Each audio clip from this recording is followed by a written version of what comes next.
Hey, good evening, ladies and gentlemen.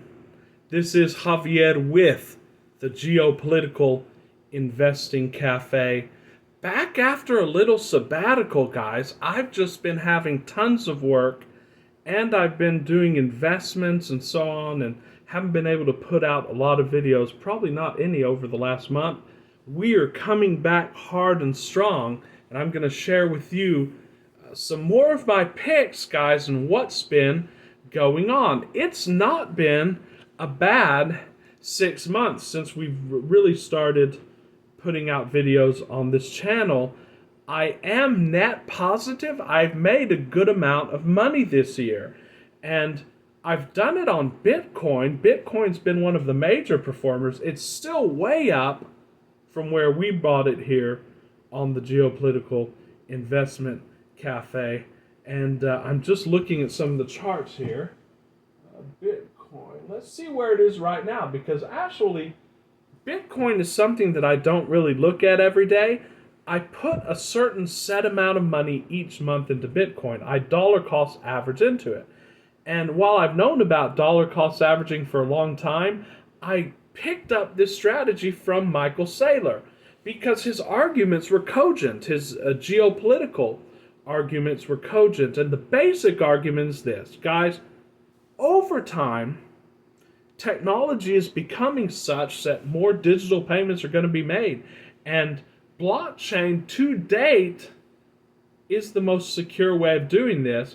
And the ledger, the way that it's done in Bitcoin, is still, in my eyes and in many experts' eyes — I'm not an expert, but it seems that way to me — still the best way to ensure that every single transaction is legitimate according to the rules of the specific currency.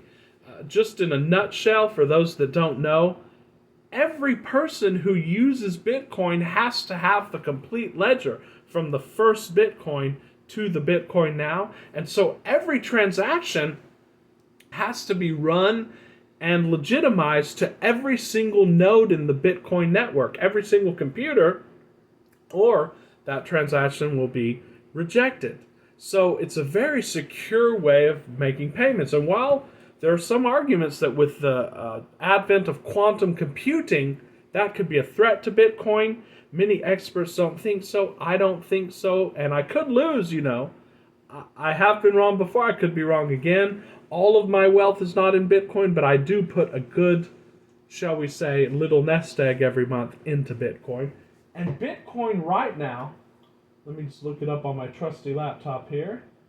Coin price is $95,442. It did go up to $107,000. It's fallen. There have been some fears. Again, one of them is quantum computing. One of them is simply the cycle. Now, many people have been predicting that we're in the banana zone, as Raoul Paul talks about, that we're going exponentially up and we're in a, shall we say, bull market for cryptos and Bitcoin. That may indeed be over, and I've heard cogent arguments that it may be over. And to tell you frankly, as one great trader says, if you're convicted in your trade, take it to zero. And for me, I have high conviction in the long-term future of Bitcoin. Take it to zero. Take it to $2 a Bitcoin, because I will buy it like a starving man in a buffet. And I do believe that over time, that is going to benefit. It has benefited me this year, and I'm not selling any.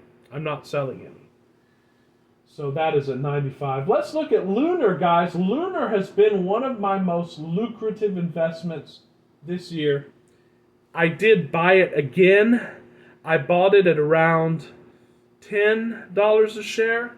It is now at $18.08, ladies and gentlemen. Over the last 6 months, Lunar has gained 244%. I bought more when it went down from its high in the 20s. I will be buying more this week of Lunar. I recommend everyone... No, I can't make recommendations. Do not take any of this as investment advice, but if you were my relative, I would say that it's my personal opinion that it's a good thing that you buy Lunar stock. They're having a lot of new contracts. They're making equipment that's going to help mankind arrive on the moon, and they do have contracts with SpaceX and other companies like this. Again, one of my most successful trades this year, and I'm not selling, I'm buying more. The other one that we've been looking at is Oklo. I bought some shares of Oklo. Again, it was not a hugely high conviction trade, but I did very well in the shares that I bought. It's a nuclear energy stock, and we talked about it on this channel a few months ago. It is up. Let me see how much is up here. By a wild amount, ladies and gentlemen. It's up 458% over the last 6 months. It was down to about, when we first talked about it, around $8. It is now at $38.79, and it went to $50. I wish I had sold it then. I did not. I'm not buying more because it's not a very high conviction trade. I'm holding that. But this show, ladies and gentlemen, this channel, the Geopolitical Investing Cafe, we're all about stocks that grant multiples, that give you multiples of your money. 2 times your investment, 4 times your investment. And I ask all of you, don't take my word for it, because now I have a track record. Because people could say I'm a charlatan. Go back to my videos months ago, from 6 months ago onward. Look at the stocks I've chosen and talked about, and then look at where most of them are today. Now, a blot on my record, so to speak, could be Jack in the Box stock, because it has gone down precipitously since I first started speaking about it. Jack in the Box, at first it was not a very high conviction trade. It's still not, because again, the balance sheet doesn't look very good. The sales trajectory was not great, and we'll see here when they release earnings on Jack in the Box here in the next few weeks. But I have a gut feeling, guys, that we are going to be very happy about Jack in the Box here in the next few months. Now, I've said in videos over and over, this is not a rational trade. This is a gut feeling trade mostly. I think that Jack in the Box has a lot of growth opportunity. There are no Jack in the Boxes in Alabama. And by the way, their subsidiary, Del Taco, has been expanding in many states. People still don't believe in the stock, even though they've released this fantastic Mega Smash Burger. I can tell you it's pretty good. I think it's going to sell very well, and you'll see that in the quarterly and annual report. But it's now at $38.79. We started talking about it when it was about $50. Again, I'm not making any investment advice on this channel, but I am buying, every week I'm buying shares of Jack in the Box. And the lower it goes, the more high conviction I am. But my conviction's still at about only, let's say, 40%. Again, it's a risk stock. It could go to 0, but I doubt it. I have a good gut feeling about it. You do what you and your financial advisor decide is best for you. I'm still going in on Jack in the Box. Not all in, but I'm going in. Let me just tell you about some stocks that I'm looking at that are under the radar. And I get a lot of ideas from various sources. I read the financial news when I can. I read the geopolitical stuff when I can. I'm fascinated by those topics. Geopolitics, international business, things like that. And I also use ChatGPT, guys. It's a very interesting method. It's not a foolproof method because it could be wrong, guys, and ChatGPT still makes a lot of mistakes. If you study AI, also when you go on to these AI platforms, this AGI and so on and so forth, the answers will differ by the settings that you put. So there's a setting called temperature. I think I know why they call it that, but when you raise the temperature, it gives more creative answers.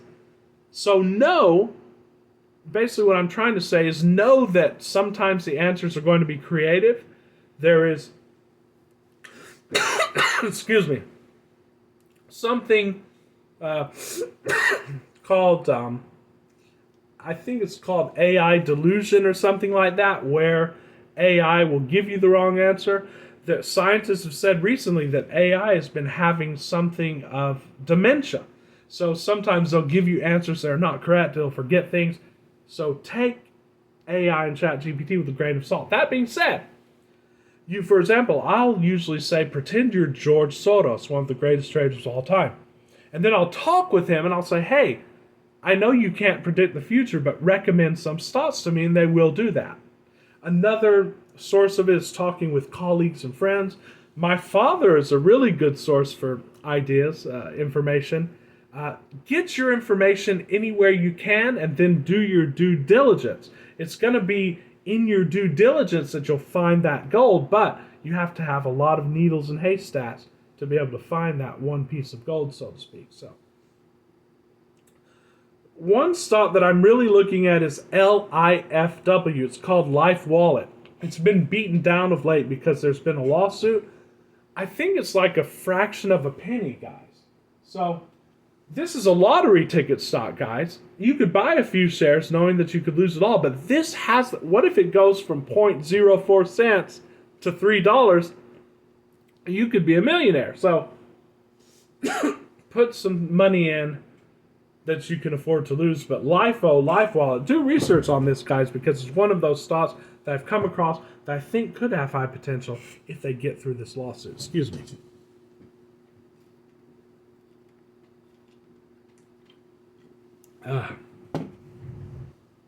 Let me find the chart here for Life Wallet. And I'm still doing I have not bought any of this stock yet, but I'm thinking instead of buying a lottery ticket, it'll be funner to buy this stock. And again, there's a chance, guys, that this could skyrocket. So Life Wallet, Life W stock here.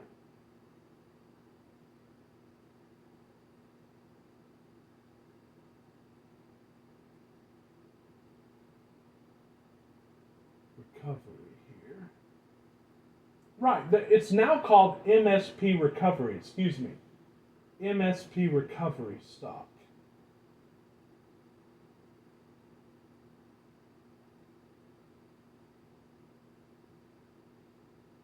And I think it is in one of the markets that are not heavily traded. MSP Recovery. Again, I just heard about this earlier today, and I'm looking into it. So I'm having to start up the chart here.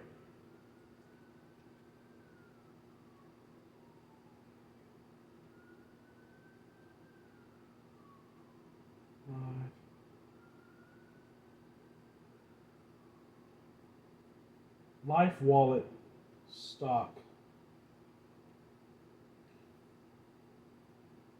price.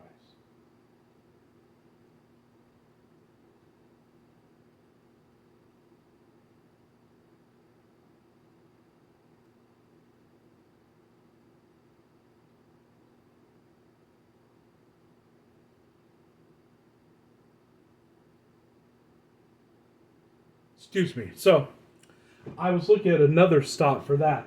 This stock trades in the NASDAQ. I'm sorry, so the price was completely incorrect. Again, I just saw this stock today. The price is $3.24, guys. But the issue is that there's a belief if they get through this lawsuit that this stock could go up big time. I'm looking for the 54-week high and so on. This is the forecast, but it's on the NASDAQ, so it's not as easy for us to look up here.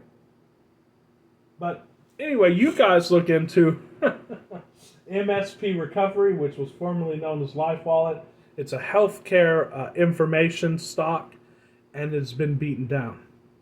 Another stock that, and again, this video is going to be very impromptu. It's probably going to bore some people, but I want your opinions out there. If you've seen these stocks, if you know anything about it, because again, I read a lot about these today, and I'm about to do my due diligence. If you have any due diligence, let us know. We can share this as a community. But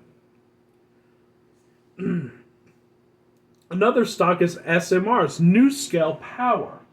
So let's look at SMR stock.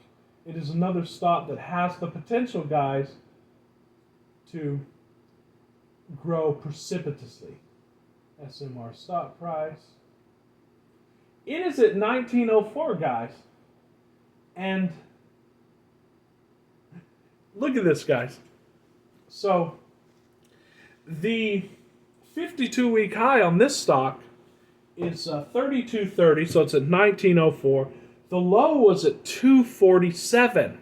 I wish I would have bought it at 247. It has gone down again from $21 to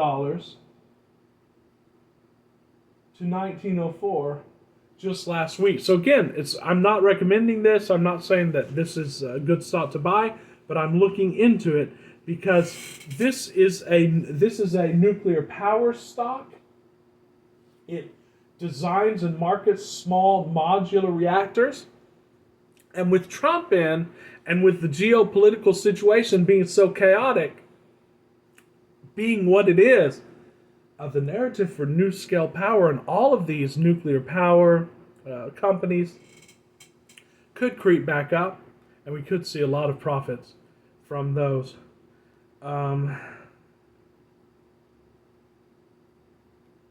Another few hidden gems. I'm not gonna make the video very long tonight.